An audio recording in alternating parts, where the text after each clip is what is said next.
damos la bienvenida a todas y a todos y tenemos el placer de tener con nosotros al doctor Juan Antonio Estrada. Él es jesuita, catedrático de filosofía, es actualmente profesor emérito en la Universidad de Granada, en la que obtuvo el doctorado en filosofía después de la licenciatura que cursó en la Universidad de Comillas en Madrid. Es también doctor en teología por la Universidad Gregoriana de Roma, tras sus estudios teológicos en Innsbruck y en Múnich. A lo largo de su docencia universitaria ha impartido cursos de filosofía y también de teología en universidades latinoamericanas, especialmente en San Salvador y aquí en México. Ha recibido el doctorado honoris causa de la Universidad Iberoamericana de México en el 2013. Es también miembro de la Asociación Española de Ciencias de la Religión y de la Asociación de Teólogos Juan 23. Forma parte del Consejo Asesor de diversas revistas de filosofía y de teología. Ha publicado obras y artículos de teología y de filosofía y ha colaborado en diccionarios y obras colectivas. En el área de la filosofía de la religión se ha centrado en la problemática de la teodicea, la teología natural y la teología filosófica. En esos estudios analiza la racionalidad de la fe en Dios, así como los interrogantes que plantea el ateísmo, el agnosticismo, a la fe cristiana en general y a las creencias religiosas. Ha escrito muchísimos libros, no los vamos a mencionar todos, quizá entre los más significativos, La pregunta por Dios, De la salvación a un proyecto de sentido, La imposible teodicea, Razones y sin razones de la creencia religiosa, Imágenes de Dios, ¿Qué decimos cuando hablamos de Dios? Y su último libro, que lo tenemos allá, bueno, no sé si se acabó, pero lo tenemos allá afuera, que es el de las muertes de Dios. Y bueno, ha escrito libros sobre teología del laicado, espiritualidad del laico. Entonces, realmente es el placer de contar con ustedes, con una persona con vasta experiencia. Entonces, sin más, se los dejo, vamos a trabajar así, vamos a tener primero la sesión, la reflexión, y después de la reflexión abriremos una sesión breve de preguntas, ¿verdad? Para un diálogo. Entonces los dejo con Juan Antonio. Bien, buenas tardes a todos.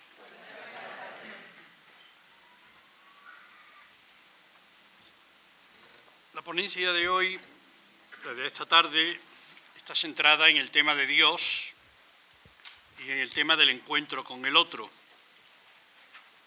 Y podríamos partir de la constatación de que hoy estamos viviendo un cierto ocultamiento, una cierta ausencia de Dios en la sociedad en la que nosotros vivimos.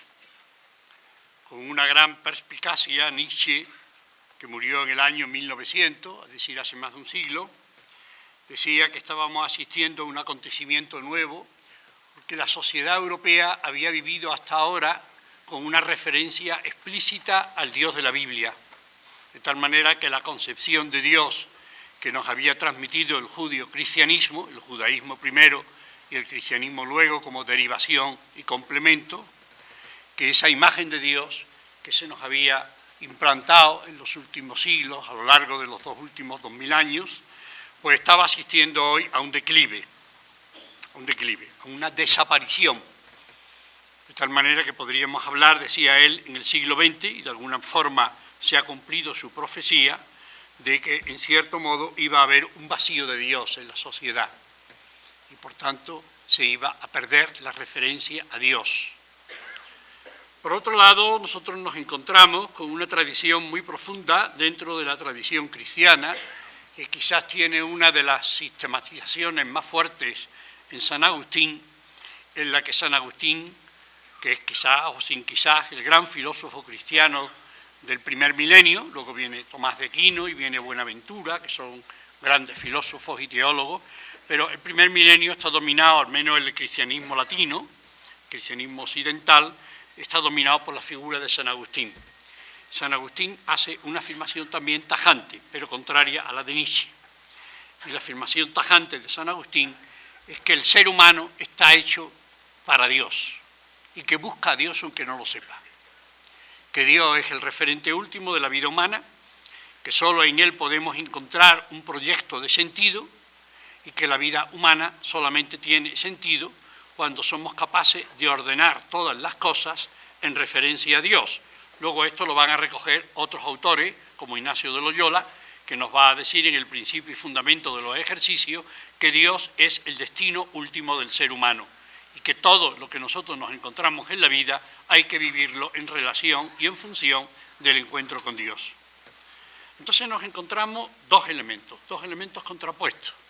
Por un lado, la afirmación radical de la necesidad que tenemos los seres humanos de Dios. Podría ser una versión, aunque es una versión ambigua, de esa otra afirmación tan frecuente, por ejemplo, en la tradición carmelita, solo Dios basta. Una afirmación que habría que matizarla. Pero por otro lado, la afirmación de que estamos en crisis de Dios en nuestra sociedad. Nietzsche lo explicita diciendo que Dios ha muerto, que lo hemos matado. Evidentemente no hemos matado a Dios, sino que lo que hemos matado es nuestra creencia en Dios, nuestra manera de enfrentarnos con Dios, nuestra búsqueda de las raíces de Dios. Por tanto, nos encontramos aquí dos afirmaciones contradictorias. Y en medio de esta afirmación podemos encontrar un tercer elemento que puede iluminarnos, y es la afirmación también radical del maestro Eckhart, que es el San Juan de la Cruz de la mística alemana. Hoy está habiendo un proceso de revalorización del maestro Eckhart e incluso se habla de una canonización posible o de iniciar un proceso. Ya fue un teólogo muy discutido en su época, porque él, entre otras afirmaciones, le pido a Dios que me libre de las imágenes de Dios. Le pido a Dios que me libre de las imágenes de Dios. Esta es una afirmación muy conocida del maestro Eckhart. ¿Y qué quiere decir él con esto? Pues quiere decir algo que está enraizado en la tradición bíblica. Y lo que está enraizado en la tradición bíblica es la prohibición de hacer imágenes de Dios. Recuerden ustedes que uno de los grandes legados que va a tener la tradición judía, y no lo olviden, respetando las opiniones y los planteamientos de cada persona, no olviden ustedes que el cristianismo es un derivado del árbol judío, es una rama del árbol judío que luego se independizó del árbol originario y se constituyó como un árbol mucho más importante y mucho más universal. Pero el cristianismo deriva del árbol judío. La tradición judía es la tradición de Jesús de Nazaret. Jesús de Nazaret es un judío. Y la tradición judía es lo que podríamos llamar nuestros abuelos en la fe, aquellos que nos han iniciado. Y ahí hay un elemento que es el que está detrás de la afirmación del maestro Eckhart, y es la prohibición de hacer imágenes de Dios. Dios es el innombrable, Dios es el trascendente, Dios es el desconocido, Dios es el que se escapa a cualquier concepción humana. No hay ningún sistema teológico, y mucho menos filosófico, que pueda contener a Dios. Dios no es parte de nuestro universo, sino que es el creador del universo, y todos nosotros estamos hechos con una capacitación para conocer las cosas y las personas que viven en el universo. Pero aquello que está fuera del universo es algo que se nos escapa de nuestro conocimiento, y por eso Dios fundamentalmente es el incognoscible. A Dios no lo conoce nadie.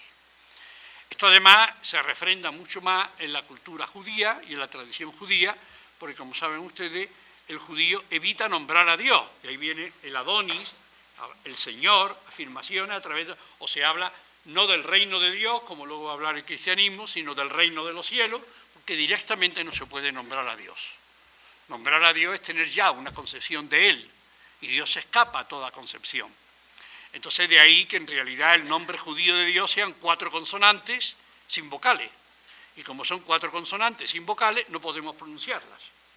Con lo cual de nuevo se convierte en un nombre impronunciable. ¿Por qué? Porque Dios está más allá de lo que nosotros podemos pensar y de lo que nosotros podemos construir.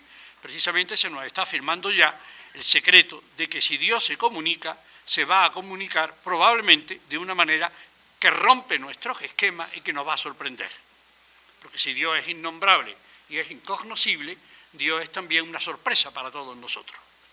Por si todavía que nos quedara alguna duda de que a Dios no lo podemos conocer y de que Dios es el innombrable, y entonces estaría eso matizando la crisis de Dios que afirma Nietzsche y al mismo tiempo la afirmación de Dios que nosotros nos encontramos en San Agustín. Si eso además tuviera alguna duda, podemos recordar el prólogo del Evangelio de San Juan con esa afirmación lapidaria que nosotros tendríamos que llevar al pie de la letra. A Dios no lo conoce nadie, solo aquel al que el Hijo se lo quiera revelar. Juan capítulo 1, versículo 18. A Dios no lo conoce nadie, solo aquel al que el Hijo se lo quiera revelar. Luego, por nuestras propias dinámicas, nosotros no podemos conocer a Dios. Por nuestras propias búsquedas, nosotros no podemos conocer a Dios. Claro, me dirán ustedes, estamos hablando del encuentro con Dios y de la búsqueda de Dios, y estamos hablando de la necesidad que tiene el ser humano de esa búsqueda y de ese encuentro con Dios, me dirán ustedes, pero a Dios, antes del cristianismo e incluso antes de la tradición judía, ya lo encontramos como referencia última de las grandes religiones, aunque cada religión concibe a Dios con una imagen diferente, cada religión tiene un retrato de Dios que no coincide, pero todas las religiones han buscado a Dios y es evidente que hay religiones antes que el cristianismo, si lo quieren ustedes, todo lo más coetáneas del judaísmo. Pensemos que Buda es aproximadamente del siglo VI antes de Cristo. Y por tanto, Buda, el iluminado, que tuvo una luz a través de la cual empezó a conocer lo que era el mundo y lo que era la realidad humana, pues Buda, el iluminado, está correspondiendo prácticamente al exilio de Babilonia, de Israel, que es cuando Israel va a dar el salto de afirmar Yahvé, el Dios nacional, a dar el nuevo salto que es afirmar que solamente hay un único Dios, que es el Dios de toda la humanidad y que por tanto Israel va a pasar de la latría, es decir, de la lucha para que se adore solamente a Yahvé, a la afirmación de que solamente hay un único Dios y que ese Dios es el Dios de Israel, pero que es también el Dios del imperio persa, del imperio babilónico, de los imperios que tienen sometidos a Israel. Esto va a ser un elemento importante. El salto de Israel para un conocimiento más profundo de Dios se da no en los momentos de triunfo de Israel. El siglo de oro de Israel, si lo quieren ustedes, es el del reinado de David y el reinado de Salomón, que son cuando Israel ha alcanzado su mayor plenitud y ha alcanzado su mayor grandeza como pueblo. Sin embargo, cuando Israel ha perdido la tierra, ha sido colonizado, se han llevado a los judíos y se los han llevado a Babilonia, y cuando Israel se encuentra en una situación de absoluta postración y sin ninguna esperanza de futuro, entonces, precisamente entonces, en el momento del fracaso y no en el momento del éxito, es cuando Dios se va a revelar a Israel, no simplemente como Yahvé, el Dios nacional de Israel, sino al mismo tiempo como el Dios universal, como el Dios único, como el monoteísmo, que es probablemente la contribución más decisiva de Israel a las concesiones de Dios y a las imágenes de Dios que hemos heredado, tanto el cristianismo en primer lugar, como el Islam en el segundo lugar, porque el Islam también reconoce a la Biblia como un libro sagrado, como un libro que es el punto de partida desde el cual hay que plantearse la problemática de Dios. Entonces aquí lo que tenemos es una búsqueda con 1000 imágenes de Dios que corresponden a las 1000 búsquedas de Dios y a las 1000 construcciones humanas. Y al mismo tiempo decimos que todas las construcciones humanas son construcciones, por así decirlo, limitadas y son construcciones fragmentarias a través de las cuales nosotros no podemos simplemente estar seguros de encontrarnos con Dios. Esto además se agudiza en nuestra época, porque nosotros vivimos una época, la del siglo XXI, que es la época de la globalización mundial. El mundo se ha convertido en pequeño, todos estamos interaccionados, ya no hay autarquía de ningún país y los pocos que quedan, como Corea del Norte, tienen los días contados para poder vivir en ese aislamiento del resto del mundo y nos encontramos, por tanto, con una proliferación de religiones que se hacen presentes en nuestro ámbito cultural, lo cual genera en nosotros una mayor incertidumbre, una mayor inseguridad. ¿Y cuál de esas imágenes es la que nos ofrece más confianza y cuál es, en última instancia, el rostro de Dios y cómo podemos encontrar a Dios en nuestra propia vida? Recuerden ustedes, no me voy a poner a profundizar en esto, en el encuentro de Asís de Juan Pablo II, que fue muy criticado por muchos teólogos. Y es que Juan Pablo II, que precisamente era un papa más bien tradicional y conservador, sin embargo quiso reunirse en Asís, la ciudad de San Francisco, con los representantes de las grandes religiones mundiales, para que cada religión, desde su propia tradición, adorara a Dios y pidiera a Dios por la paz y la justicia en el mundo. Y por tanto, lo que se hizo con esto es una legitimación de la pluralidad de religiones, lo cual no significa que todas las religiones sean iguales y que todas las religiones valgan lo mismo. Porque el que nosotros aceptemos la pluralidad de religiones como aceptamos la pluralidad de naciones, no quiere decir que todas las religiones ni todas las naciones sean iguales, ni todas las culturas sean iguales. Pero sí que no hay una única cultura para la humanidad, sino que hay distintas culturas. Y que no hay una única manera de buscar a Dios en la humanidad, sino que hay distintas maneras de buscar a Dios. Entonces, ¿cuál es la ubicación desde la cual nosotros podemos buscar a Dios y qué relación tiene la búsqueda de Dios con la búsqueda del otro? Porque estamos haciendo un planteamiento, revivir a Dios en el encuentro con el otro. ¿Qué es lo que nos quiere decir ese revivir a Dios y qué es lo que nos quiere decir que el encuentro con el otro es determinante para nuestro revivir a Dios? Y para eso volvemos de nuevo a la tradición originaria desde la cual nos hemos constituido los cristianos. Y la tradición originaria para nosotros los cristianos sigue siendo el Antiguo Testamento. Y en el Antiguo Testamento nosotros nos encontramos, primero que nada, una gran proliferación de imágenes de Dios. A pesar de que no se nombra a Dios, hay muchas representaciones de Dios en el Antiguo Testamento, empezando por el libro del Génesis, que además no nos va a dar una sola versión de la creación, sino que nos da dos versiones distintas. Génesis capítulo primero, Génesis capítulo segundo. Dos tradiciones diferentes.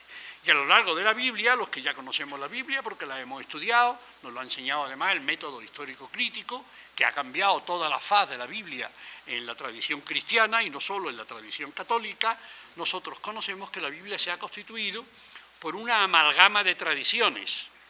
No hay una única tradición. La Biblia no es un libro, la Biblia es una pequeña biblioteca. Una pequeña biblioteca con distintos libros escritos por distintos autores que corresponden a distintas etapas históricas y que nos va reflejando algo. Y ahí es donde tenemos que poner el acento. Porque en la Biblia no solamente nos encontramos distintas imágenes de Dios, sino que algunas de las imágenes de Dios que nosotros encontramos en la Biblia son imágenes que hieren nuestra sensibilidad humana y hieren nuestra sensibilidad cristiana. Todos hemos asistido más de una vez probablemente a la lectura de un texto del Antiguo Testamento, por ejemplo la Eucaristía, en donde se nos cuenta algunas de las batallas de Israel y la intervención de Dios protegiendo a Israel, y cuando a partir de eso se nos cuenta la historia y se narra, y luego se dice palabra de Dios, nos da cierto miedo a responder, te alabamos Señor, porque es que se acaba de contar una historia tan terrible, tan cruel, tan bárbara, porque muchas de las imágenes de Dios que tenemos en la Biblia son imágenes salvajes.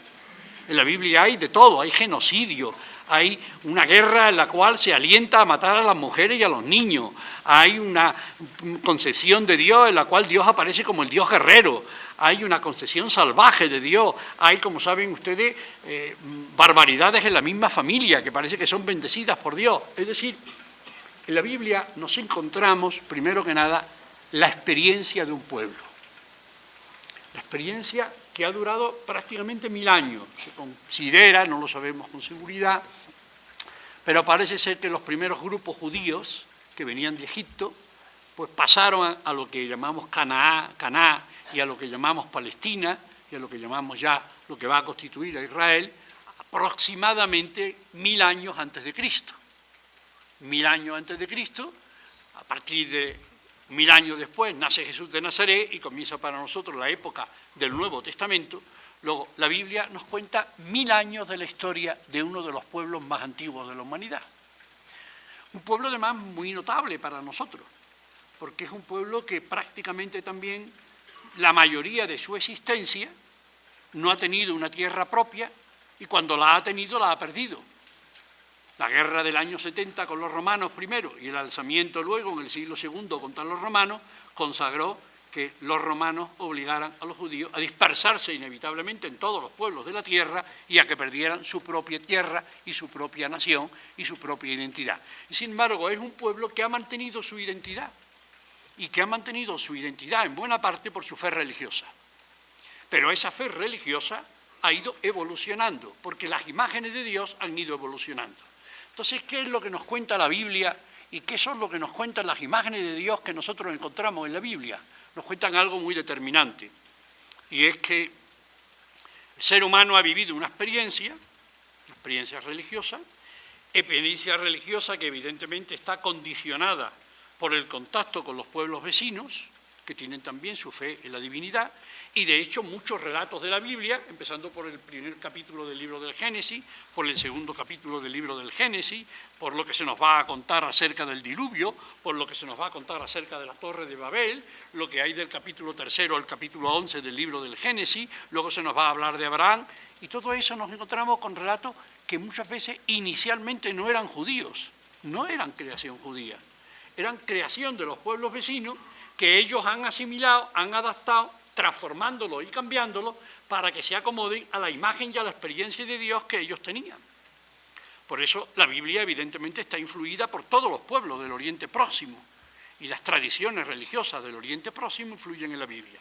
Entonces, si lo quieren ustedes, el milagro de la Biblia, el milagro del Antiguo Testamento estaría en ver cómo las intervenciones de los enviados de Dios, fundamentalmente de los profetas, va progresivamente cambiando la imagen de Dios. Y va haciendo que imágenes de Dios que están en la Biblia se queden anticuadas y que sean sustituidas por otras imágenes de Dios diferentes. Y esas imágenes de Dios diferentes son imágenes en las cuales se va produciendo un proceso, que es el proceso en el que se van perdiendo muchos rasgos atávicos de la realidad de Dios y de la ambigüedad de Dios, el Dios Pantocrátor, el Dios de los ejércitos, el Dios de la tierra prometida, el Dios de la guerra, el Dios en definitiva fascinante y luminoso, el Dios en última instancia que es muchas veces homologable con los dioses de los pueblos vecinos porque es el Dios de Israel, que se vayan perdiendo todas esas construcciones que se han hecho acerca de Dios dentro del pueblo judío para que vaya surgiendo una imagen de Dios mucho más cercana a la imagen de Dios que luego nos va a revelar Jesús de Nazaret.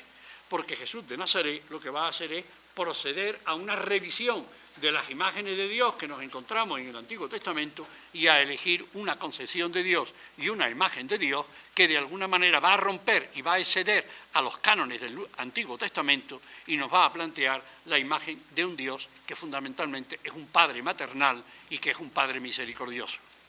Porque en la Biblia, la teología fundamental de la Biblia, que de alguna manera pervive hoy todavía en los cristianos, porque en muchas cosas los cristianos seguimos siendo judíos y nos comportamos como tales cuando nos asomamos a la tradición religiosa de la Biblia evidentemente que afirma la misericordia de Dios. En última instancia todos los profetas están afirmando la misericordia de Dios porque están diciendo al pueblo judío no perdáis la esperanza. No perdáis la esperanza porque aunque estéis sometidos por otros pueblos, Dios os va a enviar un Mesías, el Mesías va a ser el que os va a liberar y vais a poder recobrar la tierra prometida y vais a poder constituiros como pueblo de Israel, como nuevo pueblo, que es el pueblo elegido por Dios. Por tanto, la tradición de la misericordia de Dios está presente dentro del Antiguo Testamento, pero una connotación tiene que luego va a pasar a segundo plano en el cristianismo y que va a cambiar nuestra concepción de Dios respecto de la concepción judía. Porque nosotros asimilamos de la concepción judía de Dios que Dios es el creador del universo, que el universo tiene un alguien que es el que lo ha constituido, que el universo no surge por sí solo. Esto además nos lo afirma la ciencia. La ciencia nos dice que el universo que nosotros conocemos, que es un universo prácticamente infinito para el ser humano, porque parece que tiene más galaxias y más sistemas que seres humanos han existido en la Tierra, ese universo es el resultado de una gran explosión, Big Bang, que esa gran explosión inició el universo en el que vivimos, por tanto el universo tuvo un comienzo y además nos está anunciando la ciencia que el universo es finito y que por tanto vamos a asistir a la muerte del universo, que el universo va a sufrir un proceso, la segunda ley de entropía, a través de la cual va a ir expandiéndose cada vez más, pero va a ir disolviéndose cada vez más hasta que al final, en un momento determinado, desaparezca toda vida y todo ser viviente dentro del universo y asistamos a la muerte final del universo. Entonces, la fe judía lo que nos ha transmitido es que hay un Dios creador. La fe judía además nos ha transmitido que ese Dios creador es un Dios trascendente y que por tanto es un Dios innombrable, es un Dios desconocido.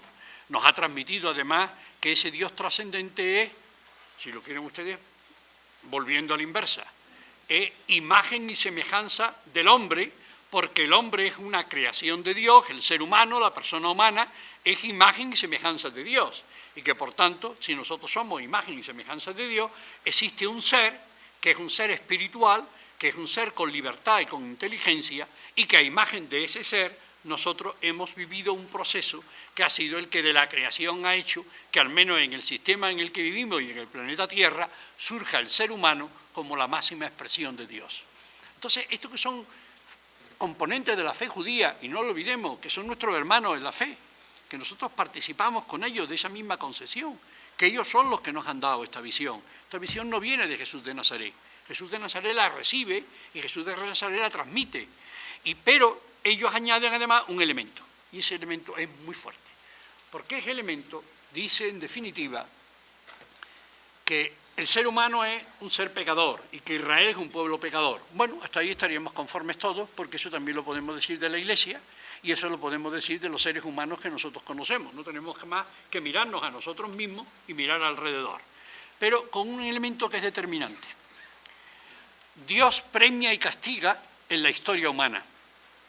De tal manera que las desgracias que ocurren en la historia humana son muchas veces el castigo de Dios. Dios nos castiga.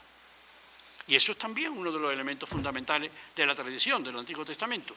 Las guerras, las desgracias, las postraciones de Israel, siempre los profetas salen, Dios está castigando al pueblo de Israel por sus pecados. Conviértete para que Dios deje de castigarte por los pecados.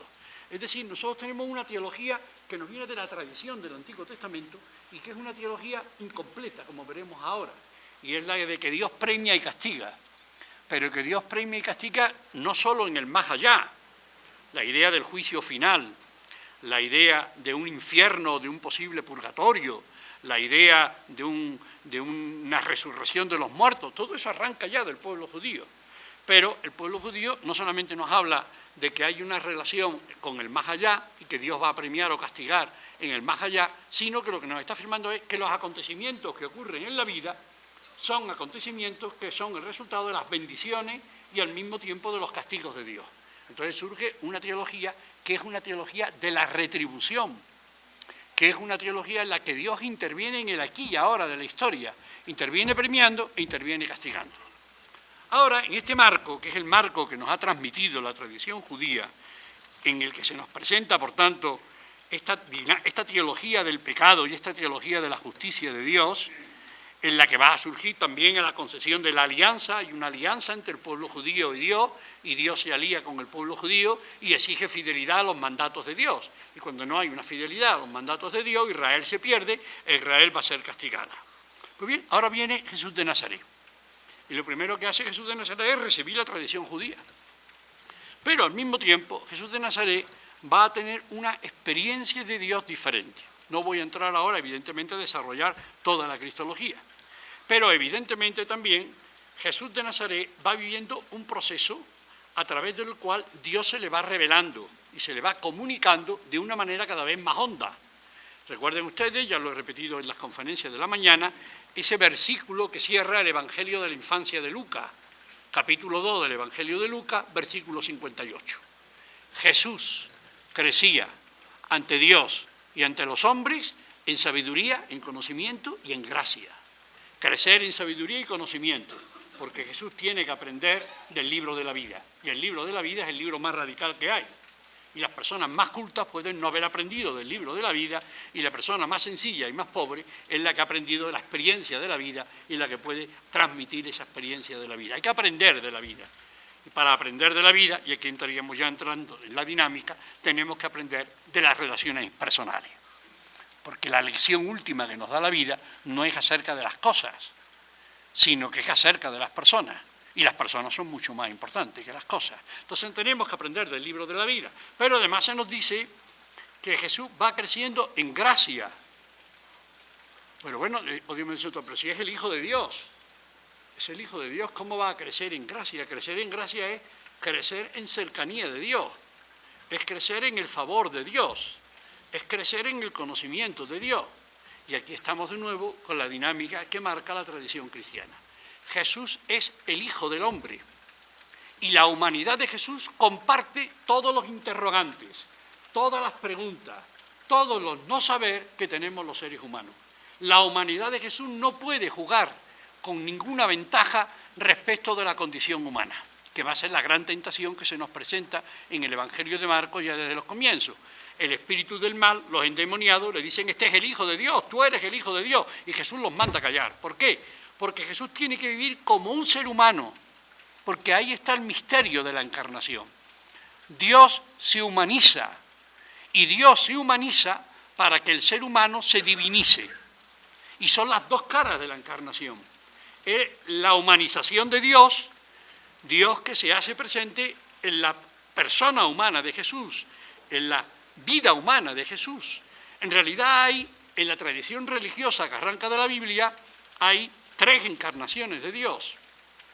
La primera encarnación de Dios la tendríamos en la Biblia. Dios se ha hecho presente en un libro, que es el libro de la revelación de Dios, con un elemento que es determinante en la revelación de Dios en la Biblia. La Biblia es una obra humana, creada por seres humanos, pero inspirada por Dios. Dios inspira la creatividad humana para que la creatividad humana vaya revelando y vaya transmitiendo la experiencia de Dios que tuvo el pueblo judío. La Biblia es el libro sagrado por antonomasia, y de la Biblia surge la Torá, que son las líneas fundamentales de los mandamientos de Dios que se han ido, por así decirlo, experimentando y desarrollando a lo largo de los siglos de la historia. En el Corán, que es otro libro sagrado, se da un paso mucho más radical. No se trata de que sea un libro inspirado, es el libro en el que la palabra del Corán es la palabra encarnada por Dios. La palabra encarnada por Dios. En la tradición islámica es el ángel Gabriel el que va dictando al profeta Mahoma para que él vaya escribiendo palabra por palabra lo que Dios mismo le va dictando a través del ángel Gabriel. Por eso, en realidad, para conocer a Dios desde la perspectiva del Irán, desde la perspectiva del Corán, tendríamos que aprender el árabe coránico, porque esa es la lengua de Dios, no es lengua humana, es la lengua de Dios. Dios ha hablado con palabras. Bueno, pues los cristianos decimos que todo eso que nosotros encontramos en la Biblia y todo eso que encontramos en el Corán, de alguna manera queda radicalizado, porque nosotros en Jesús de Nazaret nos encontramos con una experiencia humana, con una forma de vida humana que es la de el Hijo del Hombre, que siendo Hijo del Hombre, es el único título que se da Jesús a sí mismo en los evangelios sinópticos. Jesús es el Hijo del Hombre es, sin dejar de ser Hijo del Hombre, Hijo de Dios. Y que además nos va a transmitir quién es Dios y cómo es Dios si nosotros nos abrimos al mensaje que Jesús nos trae. De nuevo, el capítulo 1 del Evangelio de San Juan: vino a los suyos, pero los suyos no lo recibieron, y a los que lo recibieron les concedió ser hijos de Dios y poder llamar a Dios Padre. Por tanto, Jesús de Nazaret lo que va a hacer es hablarnos de su experiencia de Dios, una experiencia que va creciendo. Va creciendo porque es un ser humano, y como es un ser humano que va creciendo su manera de entender la vida. Nosotros no conocemos de la misma manera lo que es la paternidad y la maternidad cuando somos un niño, que cuando somos un adolescente, que cuando somos un adulto, que cuando somos un anciano. Nosotros hoy tenemos una visión de nuestro padre y de nuestra madre que no es la visión que nosotros teníamos cuando éramos niños. Entonces conocíamos a papá y a mamá de otra manera distinta. Hoy podemos tener mucho más profundidad para conocer lo que han supuesto nuestro padre y nuestra madre y las consecuencias además que han tenido en nuestra vida. Pero es que además hay momentos relevantes en la vida en la que la paternidad y la maternidad y la filiación se captan de una manera especial. La mayoría de ustedes que se han casado y que han tenido hijos, pues saben que la paternidad y maternidad propia nos hace descubrir elementos de la paternidad y maternidad de nuestros padres que nosotros no hubiéramos descubierto nunca si no hubiéramos sido también padres y madres. Es decir, crecemos en nuestra comprensión del ser humano y crecemos en nuestra comprensión de Dios. Y Jesús crece en su comprensión de Dios y en su comprensión del ser humano. Y va desarrollando esa comprensión de Dios a partir de la evolución de Jesús. Porque en Jesús hay una evolución, hay un devenir, hay un crecimiento, si nos lo dice expresamente además el Evangelio. Crece ante Dios y ante los hombres, también ante Dios, crece ante Dios. Por tanto, lo que nosotros nos encontramos es cómo en Jesús va habiendo un proceso de transformación personal, a través del cual Jesús va experimentando a Dios. El ser humano, la única manera que tiene de conocer a Dios es si Dios se le revela. De nuevo, una afirmación clásica de la espiritualidad cristiana, Ireneo de Lyon: La gloria de Dios es que el ser humano crezca y que el ser humano viva. La gloria del ser humano es tener experiencias de Dios y tener vivencias de Dios. Por eso San Agustín nos dice, busca a Dios en tu propia experiencia. No busques a Dios fuera de ti, sino busca a Dios su presencia en tu propia vida. Y allí, en las raíces de tu propia identidad y en las raíces de tu propia intimidad, ahí es donde te vas a encontrar con Dios. Te vas a encontrar con Dios en lo que es más íntimo de ti mismo. Porque no es solo la voz de la conciencia la que nos está hablando, que es la que normalmente nosotros referimos cuando hablamos de asuntos de moral, la voz de la conciencia que nos dice que hagamos el bien y que no hagamos el mal, sino que la voz de Dios, la inspiración del Espíritu de Dios en cada uno de nosotros, la que nos va abriendo a un conocimiento mayor de Dios. Entonces conocemos a Dios no solamente por la referencia externa, de la cual la referencia externa fundamental desde la cual nosotros conocemos a Dios es Jesús de Nazaret, porque Jesús de Nazaret para nosotros es la forma humana en la que Dios se nos comunica, que se nos va a revelar plenamente no durante toda la vida de Jesús. Durante la vida de Jesús va irradiando la divinidad de Jesús en su propia humanidad, pero el encuentro último y la toma de conciencia por parte de los discípulos de que Jesús no solamente es un profeta y no solamente es el Mesías, sino que Jesús es alguien más, es precisamente la experiencia de la resurrección. A partir de la resurrección es cuando se toma conciencia de lo que podríamos llamar la identidad oculta de Jesús. Y entonces es cuando van a hacerse las afirmaciones globales acerca del Cristo de la resurrección, que además muchas de ellas no están hechas por los discípulos primeros de Jesús, sino que están hechas por Pablo de Tarso, que no conoció a Jesús de Nazaret y que no tuvo contacto ninguno con Jesús de Nazaret porque se le reveló después de la muerte de Jesús de Nazaret. Por tanto, lo que tenemos nosotros es una concesión de Dios. Una concesión de Dios a través de la cual Dios se revela desde la experiencia humana. Y Dios se revela desde la experiencia humana con dos elementos fundamentales que operan en la vida de Jesús. Jesús vive la experiencia del Espíritu. El Evangelio de Lucas es el que más subraya precisamente la presencia del Espíritu en la humanidad de Jesús. Y es el Espíritu es el que desciende sobre Jesús en el bautismo, el Espíritu es el que lo conduce al desierto para ser tentado por el diablo, el Espíritu es el que lo va asistiendo en distintos momentos de su vida, el Espíritu es el que va haciendo que capte que hay personajes que no son judíos, que son paganos, y que sin embargo esos personajes que son paganos tienen una mayor apertura a la fe y tienen una mayor apertura al mensaje de Jesús que los mismos judíos, y él se queda asombrado. Jesús mismo es puesto a prueba muchas veces. Recuerden ustedes el relato de la mujer cananea, esa mujer que está pidiendo una curación, y Jesús le da una respuesta que es la típica del nacionalismo judío. Yo he venido para la mesa de los señores y no para alimentar a los perros, porque para los judíos, y esa era una de las tragedias del pueblo judío, se genera un racismo religioso. En función de que son el pueblo elegido por Dios, pues son superiores a los otros pueblos. Luego van a venir los otros grandes imperios, que son cristianos y que van a repetir la misma historia. España como el imperio en el que se hace de nuevo el pueblo elegido, Estados Unidos hoy como el destino manifiesto, God we trust, a nation under God, a través de la cual es el pueblo nuevo elegido. La idea del pueblo elegido se repite constantemente en la tradición y siempre con connotaciones de superioridad, lo cual es una perversión. Es una perversión porque Dios no se comunica desde el poder, sino que Dios se comunica desde lo más pobre, desde lo más débil, desde lo más sencillo.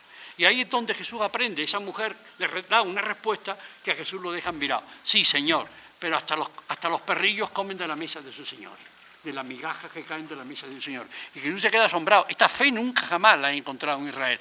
A Jesús se le va abriendo el horizonte de un Jesús que inicialmente envía a los apóstoles, envía a los discípulos, solo a las tribus de Israel, hasta un Jesús que va a aparecer en su expresión última, al final, cuando ya llega el momento de la despedida, por así decirlo, de Cristo en el Evangelio de Mateo, con esa famosa afirmación, y anunciar a todos los pueblos en nombre del Padre, del Hijo y del Espíritu Santo. O cuando nos encontramos con Jesús prohíbe que vayan a la tierra de los samaritanos, y al final es el mismo el que va a la tierra de los samaritanos, el que tiene una larga tradición con los samaritanos, se queda después de haber hablado con la samaritana y hace allí muchas conversiones y de mucha gente que se abre a su propia experiencia. Jesús aprende, Jesús evoluciona, Jesús conoce a Dios de manera diferente. Y aquí nos surge una pregunta que tendríamos que hacernos nosotros. Después de 30, 40, 50, los años que tengamos cada uno de nosotros como cristianos, ¿conocemos a Dios de manera diferente? ¿Hemos evolucionado en nuestra manera de entender a Dios? ¿Hemos tenido experiencias de Dios que nos hayan abierto el horizonte? ¿El proceso de vivir la experiencia de Dios nos ha humanizado? Porque se trata de la humanización de Dios y de la divinización del ser humano. Pero la divinización del ser humano viene a través de un proceso de transformación.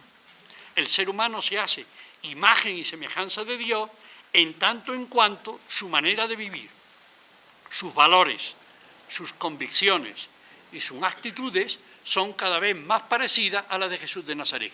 Y entonces es cuando en el ser humano se está produciendo un proceso de ósmosis, de sinergia, de interacción, en la que al intentar asemejarnos más a Jesús, nos asemejamos cada vez más a Dios. Luego estamos sometidos a un proceso de transformación interna que opera el Espíritu dentro de nosotros y que es el que nos llama a que nosotros nos abramos a un estilo de vida que sea el estilo de vida último de Jesús de Nazaret. Y desde ahí que nos abramos a Dios. Jesús va viviendo ese proceso y ese proceso culmina en la última prueba. A Jesús no le ha alcanzado todavía lo último para conocer a Dios. Y para conocer a Dios, Jesús tiene que conocer una prueba última. Y es una prueba última que está enraizada en la experiencia humana. Recuerden ustedes la carta a los Hebreos. En todo igual a nosotros, excepto en el pecado, excepto en que se mantuvo fiel a Dios hasta el final. ¿Y cuál es la prueba última que tiene que vivir Jesús? La prueba última de la cruz, del injustamente condenado, de la víctima del poder y de la maledicencia humana. La prueba de un Jesús que ve lo que se le viene encima, porque si fuera medianamente inteligente tenía que ver cómo el círculo de violencia se iba estrechando cada vez más en torno suyo y que por tanto la probabilidad de que su muerte iba siendo cada vez más clara. Él había asistido además a la muerte de su maestro, que era Juan el Bautista, y por tanto tenía además un precedente muy concreto. Él había asistido a que los profetas muchas veces tienen que pagar con la vida el hablar de Dios y el comunicar a Dios. Y entonces Jesús se encuentra con la prueba última de su vida. Recuerden ustedes que en el Evangelio de Marcos nosotros tenemos 3 evangelios sinópticos y tendemos a homologarlos, pero los 3 evangelios sinópticos son como 3 directores de cine y cada uno de ellos nos ha revelado una película sobre Jesús de Nazaret. Y nosotros tendemos a mezclar las películas, y las películas no se pueden mezclar. Una cosa es el Jesús de Pasolini, y otra cosa es el Jesús de Jesucristo Superstar, y otra cosa es el Jesús de Rossini, y otra. Cada retrato de Jesús tiene su autor, y los evangelios son 4 retratos de Jesús, cada uno diferente, escritos con gente distinta, que además han vivido en situaciones diversas. Entonces, en este relato encontremos el más crudo, y además el más importante para nosotros, en cierto modo, que es el Evangelio de Marcos. El Evangelio de Marcos es el primero. Mateo y Lucas son para nosotros, mentalidad moderna, son plagiadores, han plagiado. Han cogido el Evangelio de Marcos, lo han copiado al pie de la letra, han modificado algunas cosas, le han añadido algunos relatos y han compuesto su Evangelio según Mateo y su Evangelio según Lucas. Juan va por sus caminos, ese no tiene ni influencia de Mateo, ni influencia de Lucas, ni influencia, sino que va por sus caminos. Él tiene su propia tradición. Pero en el Evangelio de Marcos se nos dice algo. Jesús ve lo que se le viene encima. Recuerden ustedes además que se nos cuenta con que Jesús llega a Jerusalén, ve la ciudad y se pone a llorar. Está viendo la tragedia que se está viniendo a su pueblo. Y luego recurre a una comida con sus discípulos. Y en esa comida con sus discípulos está intentando transmitirle su último testamento, su herencia. Y los discípulos siguen sin enterarse. En el Evangelio de Lucas todavía nos está diciendo que Jesús, después de estar celebrando con ellos la Eucaristía, de estar celebrando con ellos lo que vamos a llamar nosotros Eucaristía, la última cena, todavía están discutiendo peleándose entre sí acerca de quién va a ser el primero. Ellos están con otro esquema distinto. Claro, como ellos tienen otro esquema distinto acerca de lo que es Jesús, cuando llega la hora del fracaso, todos salen huyendo. Salen huyendo, no es lo que se esperaban, no es lo que ellos habían proyectado, y Jesús se queda solo. Entonces recurre a la oración. Y claro, en el Evangelio de Lucas se nos dice que hay un ángel que de alguna manera fortalece a Jesús. En realidad está exprimiendo lo que podemos esperar en la oración. En la oración no podemos y no debemos pedirle a Dios que no ocurran los acontecimientos. Eso es pedirle a Dios que intervenga en favor nuestro en la vida. es pedirle a Dios que nos dé fuerza para afrontar los acontecimientos, los que sean. Pero nosotros, por ser cristianos, no tenemos más privilegio que el resto de los seres humanos. Y los seres humanos tienen que enfrentarse con la enfermedad, con el sufrimiento, con la muerte, con el dolor, con la injusticia. Eso es el pan nuestro de cada día, si no tenemos más que mirarnos y mirar alrededor. Entonces Jesús acude en el Evangelio de Marcos a Dios por 3 veces y Dios no responde. No hay ángel, no hay consolación, no hay fortaleza. Y recurre por 3 veces a los discípulos, al menos que lo acompañen en el momento de postración que está viviendo. Y no hay respuesta a ninguna de las 3 veces. Jesús está solo para afrontar la vida. Se le han ido sus discípulos, se le han ido el pueblo de Israel y hay un silencio de Dios. ¿Cuál es el silencio de Dios? El que experimentan muchos seres humanos que en los momentos de desgracia y de calamidad recurren a Dios y Dios calla la boca. Dios silencia, Dios no actúa, Dios no interviene. Esta es la realidad humana. Dios muchas veces no interviene. No interviene como nosotros esperamos. No interviene para eliminar los acontecimientos y los problemas que nosotros tenemos. Lo que sí podemos pedirle a Dios es lo que en el Evangelio de Lucas se resalta más. Dame fuerzas para afrontar los acontecimientos. Dame fuerzas para afrontar la vida. Dame fuerzas para afrontar el reto último. ¿Y el reto último para Jesús cuál es? La teología crucis. Dios mío, ¿por qué me has abandonado? El silencio. En última instancia, la vida es nuestra y estamos solos para vivir la vida. Podemos compartirla con otras personas y con las que más podemos compartirlo es con la persona que hayamos elegida como nuestro compañero o compañera de la vida. Pero incluso con esas personas con las cuales compartimos lo más íntimo que tenemos, hay una soledad última del ser humano a la que no puede llegar el otro. Porque es imposible que el otro se haga presente en las raíces de mi propia experiencia. Porque yo mismo soy para mí una caja de sorpresas. Porque nosotros no sabemos ni siquiera lo que debemos de pedir y lo que podemos pedir y no sabemos cómo nosotros nos vamos a encontrar cuando nos encontremos con situaciones en la vida. Luego la vida nos enseña que hay muchas situaciones que si hubiéramos sabido nosotros que íbamos a afrontarlas, hubiéramos dicho que no éramos capaces. Y luego, sin embargo, la vida nos enseña que sí somos capaces, que tenemos que afrontarlas y que somos capaces de afrontarlas. Entonces Jesús recurre pidiendo fuerza, pidiendo ayuda. Y Jesús se encuentra en una situación de postración, en lo que San Juan de la Cruz llama la noche oscura. Y la noche oscura la encontramos todos en algunos momentos en la vida. El poema más bello de San Juan de la Cruz probablemente es el Cántico Espiritual, y el Cántico Espiritual San Juan de la Cruz lo escribe en una celda, viviendo en una situación de absoluto infortunio, en un momento en el que sus hermanos de la orden lo están persiguiendo y en la que él se encuentra absolutamente abandonado. Se escapó, escapándose por una ventana y deslizándose a través de un hilo de ropa que hizo que le permitió escaparse de la celda. Encontrar a Dios en los momentos difíciles de la vida. Y encontrar a Dios sabiendo que Dios no nos resuelve los problemas, pero que Dios sí quiere que nos enfrentemos con los problemas. Y apostar por Dios en los momentos difíciles de la vida, cuando Dios no va a actuar en la línea de lo que nosotros esperamos, no va a quitarnos el cáliz. Porque si nos quita el cáliz a nosotros, tendría que quitárselo a todos los seres humanos. Y nos guste o no nos guste, nosotros vivimos en un mundo en el que hay sufrimiento, en el que hay enfermedad y en el que hay mal. Y como dice la carta a los Romanos en el capítulo 8, hasta la creación con dolores de parto está esperando la redención final. Vivimos en un mundo irredento. Y vivimos en una creación imperfecta y vivimos en una creación en la que Dios cuenta con el ser humano para que el ser humano haga de la creación un hogar digno para el hombre. Pero para eso, el ser humano, la persona humana, tiene que colaborar con Dios y tiene que abrirse al testimonio de Jesús de Nazaret, que es el que nos enseña a nosotros a afrontar la vida y a afrontarla con las claves con las cuales la afrontó Jesús de Nazaret. Por eso aquí tenemos la última revelación de Dios para Jesús. Dios es el Dios de las víctimas. Dios es el Dios de los injustamente ajusticiados. Dios no es indiferente al sufrimiento humano. Dios se hace presente precisamente en las personas más desechadas por los seres humanos, en las personas más machacadas por los seres humanos. Nosotros podemos afirmar con Jesús de Nazaret, aunque el ser humano te abandone, Dios no te abandona, Dios está contigo. Si Dios tiene una preferencia, son las víctimas de la historia, los pobres, los últimos, los olvidados, los oprimidos, los marginados. Hay un grito que resuena en toda la humanidad y que Jesús de Nazaret recoge: bienaventurados los que tenéis hambre y sed de justicia, porque seréis hartados. Y Dios va a responder a ese hambre y sed de justicia.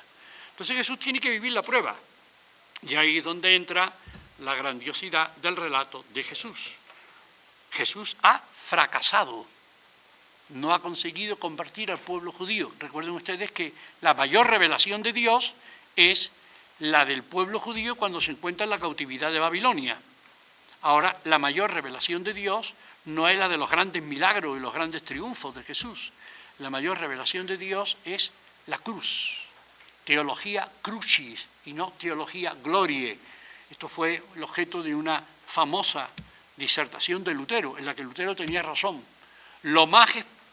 La epifanía de Dios, la absoluta revelación de Dios, la gran comunicación de Dios, no es el poder, es que Dios se comunica desde las víctimas, es que Dios se comunica desde los últimos, es que Dios se comunica desde el reverso de la historia. Dios se comunica no desde lo grande, sino desde lo pequeño. Entonces, ahí es donde nos encontramos lo último que le queda a Jesús: en tus manos encomiendo mi espíritu. Todo se ha cumplido. En tus manos encomiendo mi espíritu. He sido fiel hasta el final. No me queda ya nada. Afronta la muerte como tendríamos que afrontar nosotros la muerte. Nosotros no la vamos a afrontar con la crueldad con la que la afrontó Jesús, en eso tenemos ventaja, pero nosotros tendremos que afrontar la muerte. Y si durante la vida nosotros podemos decidir qué es lo que hacer, cuando llega la hora de la muerte no nos queda más que ponernos en las manos del Padre. Nosotros ya no podemos hacer nada cuando llega la hora de la muerte. Ahora es la hora de Dios. Y yo digo, ¿y qué mejores manos que las manos de Dios? Si hemos vivido toda la vida intentando buscar a Dios y que haya una interacción entre la forma de vida de Jesús de Nazaret y la que hemos vivido cada uno de nosotros, ¿cómo no vamos a esperar en Dios si hemos ido buscando a Dios y esperando a Dios a lo largo de la vida? Por eso podemos afrontar la muerte, por interrogantes que tenga la muerte y por vulnerables que seamos ante la muerte, podemos abrirnos a la muerte desde la esperanza. Hemos vivido como Jesús o hemos intentado vivir acercándonos a Jesús, afrontamos la muerte intentando acercarnos también a Jesús, poniéndonos en las manos de Dios, creyendo en Dios. Porque además la gran revelación del Antiguo Testamento es la que rompe ahora con la tradición judía. La gran revelación de la cruz es que Dios no es el Dios que viene a castigar, que era el anuncio de Juan el Bautista, el maestro de Jesús. Dios viene con el hacha preparada para cortar el árbol que no da fruto. Dios viene para elegir entre la buena semilla y la mala semilla. Dios viene para ajustar las cuentas. Juan el Bautista es el último del Antiguo Testamento, que está iniciando la transición al Nuevo Testamento. Jesús se deshace en elogios de Juan el Bautista. Os aseguro que no hay ningún hijo de mujer que haya sido más importante que Juan el Bautista. Pero al mismo tiempo, él dice, hasta el más pequeño en el reino de los cielos es más grande que Juan el Bautista. ¿Por qué? Porque la gran revelación es que Jesús desde la cruz no se vuelve al pueblo judío para amenazarlo con la venganza de Dios y con la justicia de Dios, que es lo que han hecho los grandes profetas del Antiguo Testamento, Jeremías, Isaías, Ezequiel, etc. No, él se dirige al pueblo judío pidiéndole, Señor, perdónalos porque no saben lo que hacen. Él se dirige al pueblo para perdonar. El gran triunfo último de Jesús es que ante el sufrimiento de Jesús, al menos ha habido uno, la imagen de Lucas, el buen ladrón, que se convierte al sufrimiento de Jesús y que cree en la bondad de Jesús. Y entonces es cuando triunfa el bien. El gran fracaso de Jesús, yo he dicho siempre, es Judas. No solo porque Judas lo haya traicionado, Judas se arrepintió. Judas se arrepintió de lo que había hecho, pero le faltó algo. No creyó que la bondad de Jesús podía ser tan grande que después de haberlo traicionado y haberlo entregado a las autoridades, Jesús podía perdonarlo. Pedro sí. La diferencia entre Pedro y Judas es que los dos se arrepintieron de lo que habían hecho, de negar a Jesús Pedro y de haber entregado a Jesús Judas.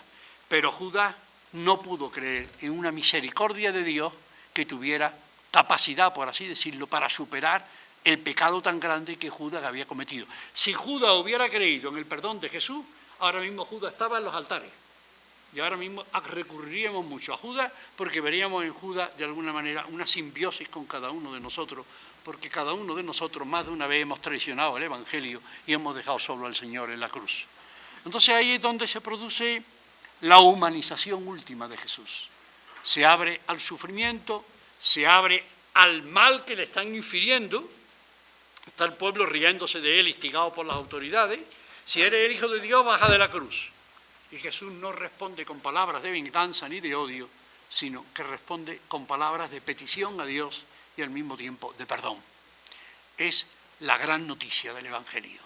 La misericordia de Dios es más importante que su omnipotencia. La omnipotencia de Dios es que la misericordia de Dios pueda hacerse presente en las situaciones más desesperadas de la vida, que Dios puede sacar bien del mal, que en las situaciones peores en las cuales nos encontremos podemos encontrarnos con Dios y que Dios es el que nos abre a humanizarnos siguiendo el modelo de Jesús de Nazaret y a esperar en Dios, que es lo que nos puede quedar cuando después de haber hecho todo lo humanamente posible, solamente nos queda esperar en Dios, hacerlo todo como si nada dependiera de Dios, sino que todo dependiera de nosotros. Y una vez que lo hemos hecho todo lo humanamente posible, ya no nos queda más que esperar en Dios. Ya solamente nos queda creer y confiar en la misericordia divina. Desde ahí surge el gran secreto cristiano. Dios es, ante todo y sobre todo, Padre misericordioso. Yo me gusta llamarlo Padre maternal, porque es un Padre maternal.